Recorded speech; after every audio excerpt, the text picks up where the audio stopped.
Kampung Glam adalah sebuah kawasan paling bersejarah di Singapura di mana ramai masyarakat Melayu dan Islam setempat berakar umbi dan boleh mengesan susur galur mereka.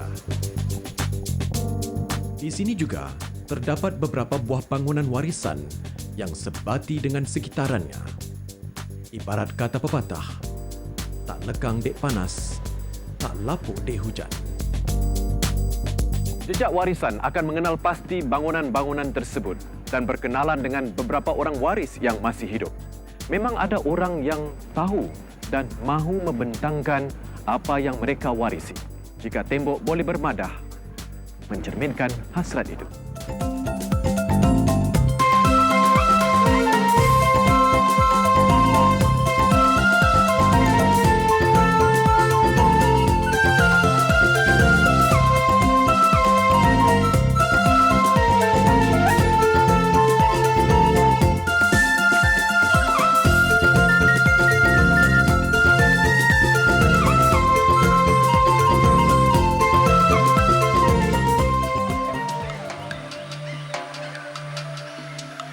Sungai Rocho, jika airnya boleh mencurah rahsia, ia akan membisikkan sesuatu tentang tanah paya yang lecak dan berlumpur, bersemarak berbagai jenis renik dan bakau, serta berkeliaran musang, ular dan buaya.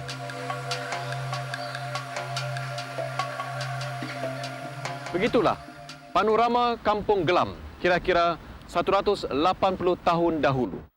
Kawasan yang penuh dengan payah dan berimba yang cuba dijinakkan manusia. Sebelum kedatangan Raffles dan Sultan Husin, Kampung Glam sudah didiami sekumpulan orang laut yang merupakan penduduk musiman. Kerana di situ terdapat sejenis pokok yang amat berguna kepada orang-orang laut itu. Pokok yang dimaksudkan ialah pokok gelam yang tumbuh subur di kawasan Tanah Paya. Dan kampung ini mendapat namanya sempena nama pohon tersebut. Tetapi yang anehnya, setelah kawasan ini dibangun semula selama lebih kurang 150 tahun, pokok gelam pupus langsung. Pokok gelam juga dikenali sebagai kayu putih. Banyak gunanya. Batangnya boleh dibuat unggun api. Kulitnya yang tipis itu digunakan orang untuk memakal perahu, iaitu untuk menutup lubang di celah-celah antara dua keping papan agar tidak dimasuki air. Daunnya apabila direbus dan disaring menghasilkan sejenis minyak kayu putih yang boleh menghilangkan sengal-sengal tulang dan kejang otot. Tengku Long setelah perlantikannya telah memerintah Temenggung membina sebuah istana bagi kediamannya dan ahli keluarganya yang pada ketika itu masih berada di Riau. Berpindahlah keluarga dan pengikut-pengikut Sultan Husin Muhammad Shah ke Kampung Glam dengan beratus-ratus perahu layar mereka. Kawasan Kampung Glam seluas 56 ekar telah dihaskan Raffles sebagai tempat kediaman orang Melayu dan orang Islam. Dan setelah seluruh Singapura berada dalam genggaman company, Kampung Glam menjadi kepunyaan Sultan Husin. Orang-orang Bugis dari Kepulauan Riau banyak yang berhijrah ke Singapura pada ketika itu setelah ketua-ketua mereka dibunuh oleh Belanda dan mereka diusir keluar dari Riau. Ramai yang menetap di Kampung Glam. Walaupun demikian, sebahagian besar penduduk Singapura sekitar 1822 terdiri dari kaum Cina. Profesor Husin Muttalib, Profesor Madya, Universiti Singapura. Ramai daripada kita tidak perasan bahawa orang Cina atau orang Tionghoa menjadi kaum majoriti di Singapura bukan di tahun-tahun kebelakangan ini. Orang Cina sudah menjadi majoriti di Singapura hanya 5 tahun selepas Raffles mendarat di Singapura. Banci penduduk Singapura yang pertama, tahun 1825, menunjukkan orang Cina sudah menjadi kaum yang majoriti mengambil alih orang Melayu. Bila Raffles mula sampai ke Singapura, orang Melayu adalah rumpun atau kaum yang terbanyak sekali di Singapura. Tetapi hanya 5 tahun selepas itu, orang Melayu sudah menjadi orang minoriti di Singapura.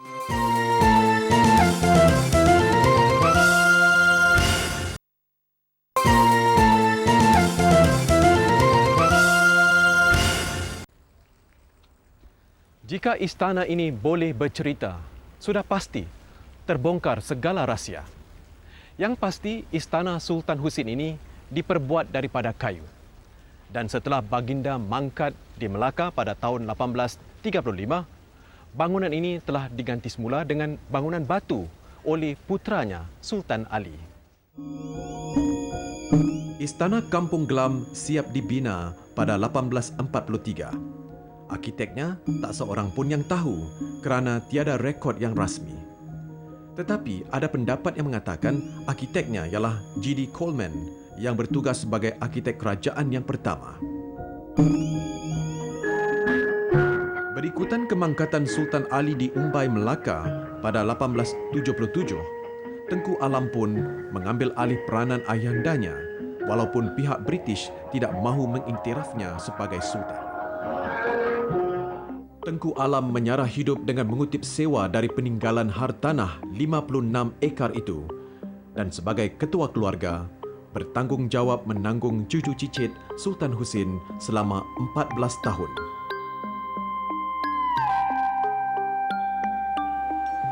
Tengku Alam meninggal dunia pada Ogos 1891 dan dikebumikan di pusara khas keluarga raja di Masjid Sultan.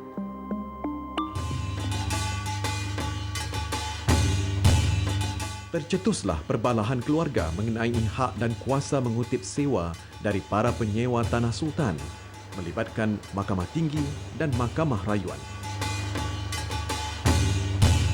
Selepas semua kuasa di Singapura dan juga di Johor hilang, masing-masing menuntut haknya terhadap 56 ekar tanah yang menjadi sisa peninggalan Sultan Husin. Akibat daripada perbalahan tersebut, kes itu dibawa ke mahkamah. Sultan Ali mempunyai 3 orang isteri, ya. Dan perbalahan itu berlaku antara anak-anak daripada isteri kedua sebelah Tengku Alam, ya, dan juga isteri dan anak-anak daripada sebelah isteri ketiga, Cik Wan Sembo. Keputusan Mahkamah Negeri Selat menetapkan bahawa tanah itu tidak boleh dikendalikan oleh waris Sultan Husin lagi. Dia sudah menjadi tanah kerajaan, ya, Crown Land. Okay. Dan diadakan juga satu rang undang-undang atau yang dinamakan Sultan Husin Ordinance. Ordinance ini berkuat kuasa mulai Januari 1905, ya. Yang menetapkan bahawa tanah itu tidak boleh dijual kepada mana-mana pihak oleh waris Sultan Husin sendiri. Dan hasil daripada estate 56 ekar itu dibagikan kepada anak cucu tersebut melalui pembayaran pencen ataupun wang sara diri tahunan. Secara ringkas, ordinans ini memberi kuasa kepada pemungut hasil tanah untuk mengutip sewa ke atas kawasan 56 ekar itu dan membahagi-bahagikannya kepada anggota keluarga keturunan Sultan Husin yang berhak serta diakui oleh kerajaan. Istana yang dibina oleh Sultan Ali tetap menjadi tumpuan perhatian para penduduk Kampung Glam kerana peranan yang dimainkan oleh ketua keluarga untuk mendekati masyarakat.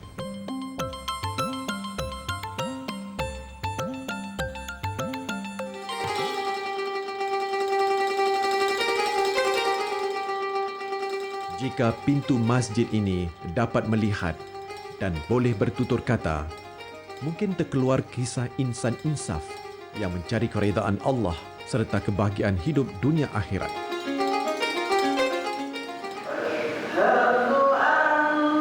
Memang tidak syak lagi, Masjid Sultan adalah nadi Kampung Glam. Ia mempunyai semacam tarikan kuat yang menarik ribuan muslimin untuk bersolat berjemaah menunaikan fardu Jumaat. Bukan setakat para penduduk dan pekerja di kawasan Kampung Glam sahaja, malahan dari segenap pelusuk Singapura.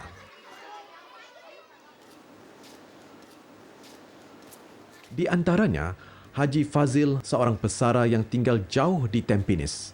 tetapi tetap meluangkan masa untuk kemari. Sebenarnya tugas pengamanan ini ya nak katakan banyak jugalah. Pertama kita nak jaga masjid, pentadbiran, kemudian harta-harta ini semua dalam masjid lah tu. Kemudian masjid mempunyai dua rumah wakaf, sebanyak 11 buah rumah wakaf. Kebanyakan rumah itu rumah pre-war sebelum perang. Sewanya pemurah, kira-kira $50, $40 gitulah. Kemudian tugas lain kita adakan mesyuarat sebulan sekali.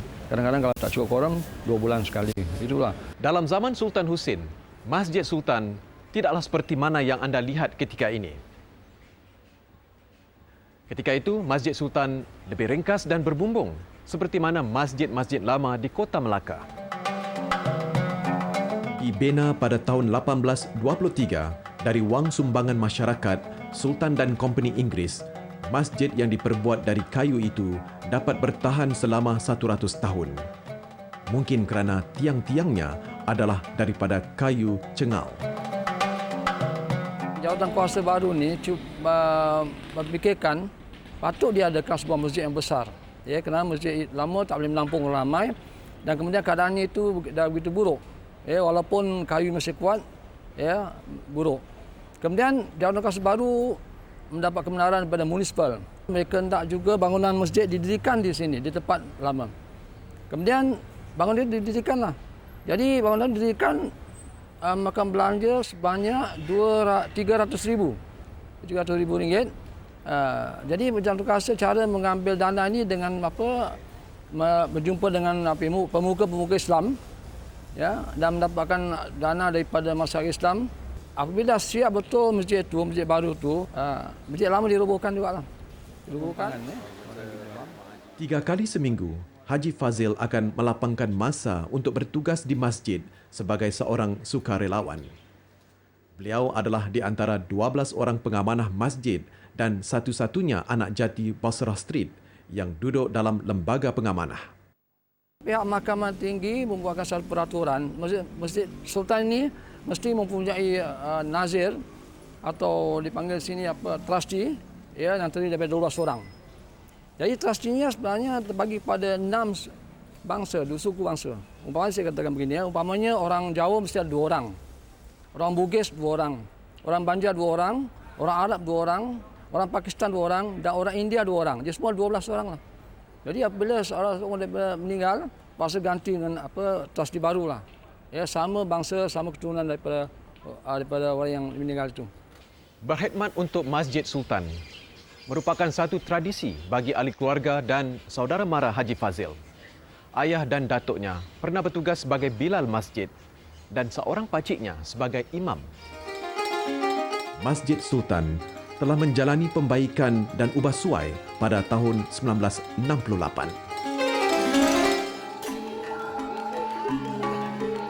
Sultan Gate, jalan yang membawa kita ke Istana Kampung Glam. Siapa yang menuju ke situ pasti terserempak dengan bangunan beralamat 73. Jika burung ini boleh bernyanyi, tentulah ia membisikkan seni kata yang menggambarkan suasana hidup berkeluarga di bawah satu bumbung.